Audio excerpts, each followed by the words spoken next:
और आज मैं सिखाना चाहता हूं कि आपको और ज्यादा विश्वास की आवश्यकता नहीं है. Okay, turn your Bibles to Luke chapter 17. We'll read from verses 5 and 6. लूका 17, 5 और 6 को हम पढ़ेंगे. If you are there, when you reach there, say, I've got it. पहुंच गए तो बोले मुझे मिल गया Awesome. है. And the apostles said to the Lord, increase our faith. और प्रेरितों ने प्रभु से कहा हमारा विश्वास बढ़ा. So the Lord said, if you have faith as a mustard seed, you can say to this mulberry tree, be pulled up by the roots and be planted in the sea, and it would obey you. और प्रभु ने कहा यदि तुम में कोई राई के दाने के बराबर भी विश्वास रखता हो तो तुम इस तूत के पेड़ से कहोगे कि जड़ से उखड़कर समुद्र में जा तो तुम्हारी बात मान लेगा. So Father, we want to thank you this morning.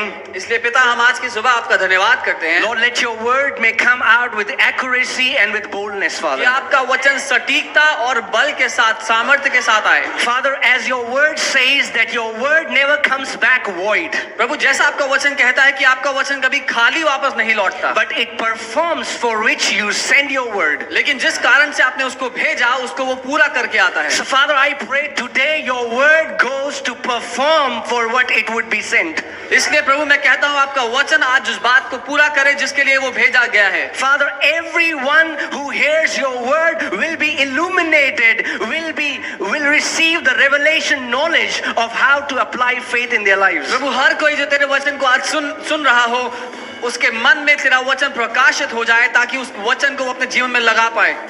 Holy Spirit, we depend upon you. पवित्र आत्मा हम आप पर निर्भर हैं. You are the leader of this church. इस कलीसिया के अगुवे आप हैं. If you don't reveal the word of God, we would never know who Jesus is. अगर आप वचन को नहीं खोलेंगे हमारे सामने तो हमको कभी मालूम नहीं होगा कि यीशु कौन है. So we completely depend upon you, Spirit of truth. इसलिए वो सत्य की आत्मा हम आप पर निर्भर हैं. Unveil the word of God unto us. परमेश्वर के वचन को हम पर प्रकट करें. Thank you, Father, for the anointing that is in the house. धन्यवाद पिता उस अभिषेक के लिए जो इस घर में मौजूद है. And Lord, I declare and I believe that this is the house of radical lovers of Jesus और Christ. मैं घोषणा करता हूँ और मानता हूँ कि ये घर तेरे दीवानों का तेरे प्रेमियों का घर है. In Jesus' name. यीशु के नाम में.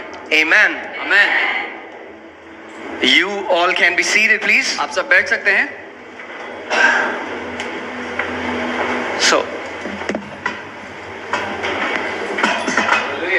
I want to see you more मैं आपको this देखना morning. चाहता हूँ, मुस्कुराते हुए. So, turn to your neighbor and say, I don't know about you, but I have come to grow. तो अपने पड़ोसी को कहें मुझे आपका नहीं पता पर मैं बढ़ने के लिए आया हूँ. Amen?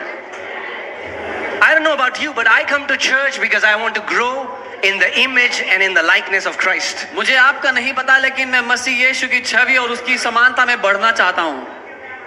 Amen? I want to grow. मैं बढ़ना चाहता हूँ And I want to know. और मैं सीखना चाहता हूँ. Say this after me. I want to grow. बोले मैं बढ़ना चाहता हूँ And I want to know. और मैं सीखना चाहता हूँ. Amen? If you want to grow अगर आप बढ़ना चाहते हैं and if you want to know, और जानना चाहते हैं nobody can stop you. कोई आपको रोक नहीं सकता. Amen? And I want to grow in godly knowledge because the Bible says when you grow in godly knowledge, grace and peace is multiplied in your life. और मैं परमेश्वरीय ज्ञान में बढ़ना चाहता हूँ क्योंकि बाइबल कहती है जब आप परमेश्वर के ज्ञान में बढ़ते हैं तो शांति और अनुग्रह आपको बहुत आज से मिलता है.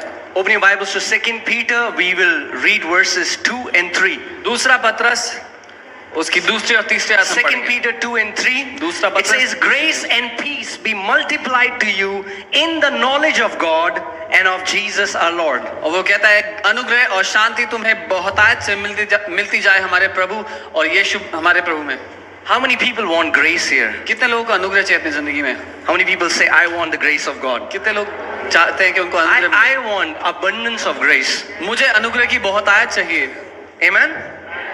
Because when grace hits your life, striving ceases in your life. क्योंकि जब अनुग्रह आपके जीवन में आ जाता है तो जो थका देने वाला परिश्रम है वो हट जाता है. Amen? What it would take years for other people to reach, you're going to reach there quickly. जहां पहुंचने में लोग साल लगा देंगे कितने आप वहां जल्दी पहुंच जाएंगे. If grace of God is operating in your life, next year when people see you, you are higher.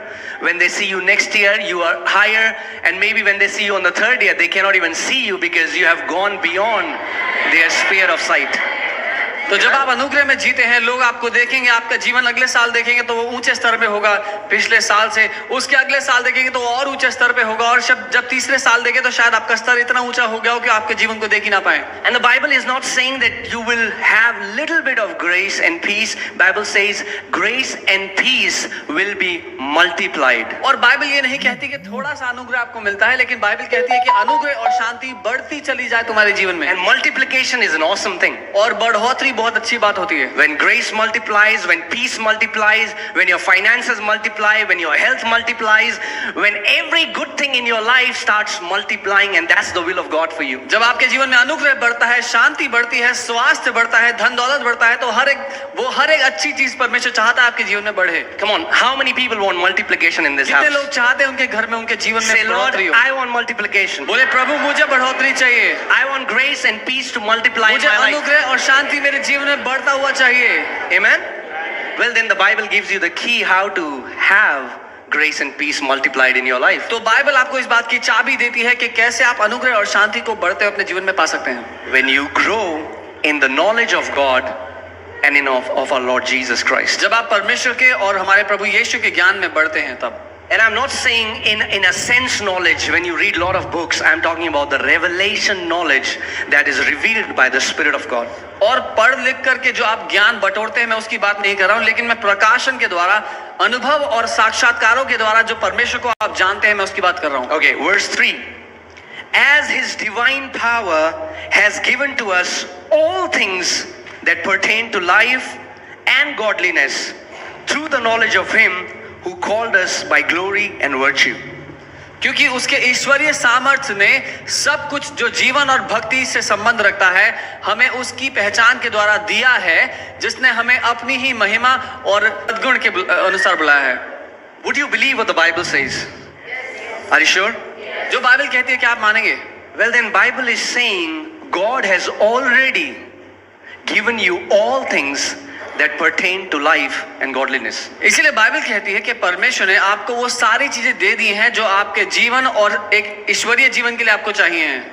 From God's side, परमेश्वर की तरफ से He has given you उसने आपको दे दिया है all things. See, that's what the सब Bible says. चीजें. How many things? कितनी चीजें दी हैं उसने? How many things? कितनी दी हैं? All things. सारी चीजें दी हैं. Anything that you need from God for this life and for your godly life has already been provided to you. इस जीवन के लिए और ईश्वरीय जीवन के लिए जो कुछ आपको चाहिए वो पहले से ही आपके लिए दे दिया है परमेश्वर ने. How many things? कितनी चीजें? All things. सारी चीजें जो चाहिए. Well, then why don't I have all things? तो मेरे पास है क्यों नहीं वो सारी चीजें फिर? It's not a problem of God not giving, it's a problem of me not receiving. दिक्कत परमेश्वर की नहीं है कि वो नहीं देता, लेकिन दिक्कत मेरी है कि मुझे ग्रहण करना नहीं आता. Because the only way we receive from God is by faith. क्योंकि एक ही तरीका है परमेश्वर से कुछ ग्रहण करने का, वो है विश्वास के द्वारा. So we don't need to cry and scream for God to give you things which He has already given. You need to focus on how can I learn to receive what already belongs to me. सो रोते हुए गिड़गिड़ाते हुए हमें आवश्यकता नहीं कि हम परमेश्वर से कुछ मांगे, लेकिन हमें सीखना है कि जो कुछ परमेश्वर ने हमें पहले से दे दिया वो सब कुछ हम उससे कैसे ग्रहण करें. Amen, church. Guys, I want your attention because this is a very important series. मैं चाहता हूँ आप ध्यान दें आप लोग, क्योंकि ये बहुत कीमती शिक्षा है. Because majority of people in church think it's their faith. If I would have more faith, I would have received answers to my prayers. क्योंकि ज्यादातर लोग सोचते हैं अगर मुझे थोड़ा और विश्वास होता तो मेरी प्रार्थना का उत्तर मुझे मिल जाता. Right? How mने people have ever thought कितने लोगों ने that ऐसा if I सोचा would कभी have got more faith? कि अगर थोड़ा सा विश्वास और होता ना मेरे पास. And I want to tell you that's not true. लेकिन You don't need more faith. मैं आपको बताना चाहता हूँ कि ये सच नहीं है, आपको और विश्वास नहीं चाहिए. We will see it from the Bible. हम वचन से देखेंगे. Amen. Are you ready? Come on, turn to your neighbor and say, neighbor, wake up. पड़ोसी जाग जाओ. Come on, do it again. दोबारा करें. Touch your neighbor. उनको पकड़े, Shake them a little bit. उनको थोड़ा हिला दे. Say, neighbor, पड़ोसी it's time to wake up. उठने का टाइम हो गया है. It's time to wake up because the church of Lord Jesus Christ is about to rule and reign in every area of life. उठ जागने का time हो गया है, क्योंकि यीशु मसीह की कलीसिया जीवन के हर एक क्षेत्र में राज्य और प्रभुता करेगी। Amen? Can you imagine? आप कल्पना कर I go सकते to हैं, any college, मैं किसी कॉलेज गया I say, okay, what is the fees to do engineering? और मैंने कहा इंजीनियरिंग करने की क्या फी है यहाँ पे। They say it's 4 lakh. उन्होंने कहा मान लीजिए 4 लाख रुपए। I said, this is 4 lakh. मैंने बोला ये लो 4 lakh, Give me engineering degree. मुझे इंजीनियरिंग की डिग्री दो। Can they? क्या दे सकते हैं? Can they give me engineering degree? दे सकते हैं? No, they cannot. नहीं दे सकते हैं, Because क्योंकि even though I have given the money, मैंने पैसा तो दे दिया, it's not just about money. सिर्फ पैसे की बात नहीं है, I have to go through a training. मुझे एक प्रशिक्षण लेना जरूरी है। So many people go to men of God and think, I will sow seed, lay hands on me, and what you have, I will have. That does not happen. बहुत से लोग परमेश्वर के लोगों के पास जाते हैं, उनको कुछ देते हैं आर्थिक रूप से और कहते हैं कि अपना हाथ मुझ पे रखो ताकि जो कुछ आपके पास है मुझे मिल जाए, पर ऐसा नहीं होता। I believe in impartation. मैं इम्पार्टेशन पे विश्वास करता हूँ। जब But that man has gone through years of training, and that is why he is where he is. And if you train yourself as he trained himself, you will be where he is. लेकिन वो व्यक्ति प्रशिक्षण के द्वारा गया है, सालों तक उसने प्रशिक्षण लिया है, और अगर आप भी उस प्रशिक्षण को लेंगे तो जहां वो है आप भी पहुंच जाएंगे।